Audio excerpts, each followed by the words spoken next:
Hi, this is Heidi from Garden Crossings, and I'm going to be planting up one of my planters. And what I'm doing with this particular planter is I have some trial plants for 2020 that Proven Winners has graciously given to me. And so we're going to be kind of creating a combination using just new plants for 2020. This here is Rockin' Blue Suede Shoes. This is a salvia for full sun to part shade locations. It gets 30 to 40 inches tall, although I don't anticipate it getting that tall in this container. Maybe 24 to 30 max, but we'll see. The thing I like about adding salvias to containers is the hummingbirds love salvias. So if you're looking for a plant that will attract hummingbirds to your garden or to your patio, salvia is definitely a ticket plant to put in. We also have here a new euphorbia. This is called Diamond Snow. It's for full sun to part shade, and it gets 12 to 18 inches tall. So it's a little bit more dense than Diamond Frost, which you may be familiar with. So I'm going to put this kind of in the middle of the planter, just kind of, I think that'll look nice with that blue. And in front of that, we have, this is a isotoma, and this is called Patty's Pink. So we have Best Blue, that's been a variety around, but now there's Patty's Pink, and it's a beautiful fuchsia color flower. So I think that will look nice with the blue, the white, and then adding a little bit of fuchsia up front, just to kind of set the color pattern there. And then also new for 2020 is the Whirlwind Blue Fan Flower.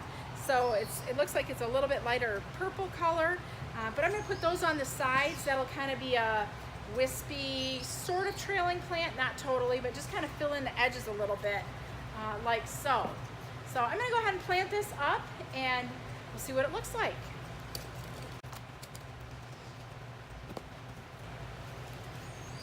So you'll notice when I plant my plants, I'm not breaking up the root system at all. It's just going to go right in the pot just like this. So this is my thriller, the salvia. Next, we're going to use this Diamond Snow euphorbia. It's kind of a filler.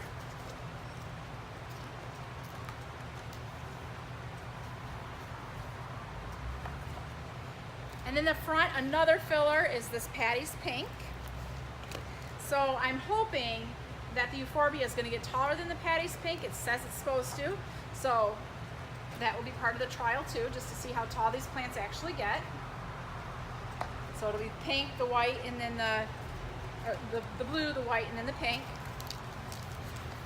And then we're going to go ahead and put these guys here on the side, the Whirlwind Blue Scaevola. So there's a lot of texture going on in this container. This is going to be really spiky. This is a little bit more dainty flower, but dense. And then this here is going to be airy also. And then with these Whirlwind Blues on the outer edge, like I said, that'll give it a little bit of, I don't know, fill in around the edges basically. So I've got them all in there. I'm going to pack the soil around the plants nice and tight. These are Crescent self-watering planters that I'm using.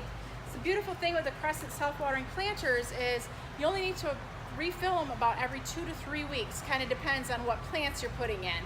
But from my experience, I can go at least 2 weeks, sometimes 3 weeks between needing to refill them and water the plants. So if you're someone that goes on vacation or has a home during the weekend and a different home during the week, this might be something for you, so you can have beautiful flowers but not worry about who's going to water them. So this is kind of where we have here.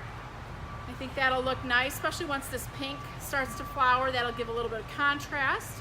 So I'm excited to see how these trial plants here for 2020 do. This is Heidi from Garden Crossings.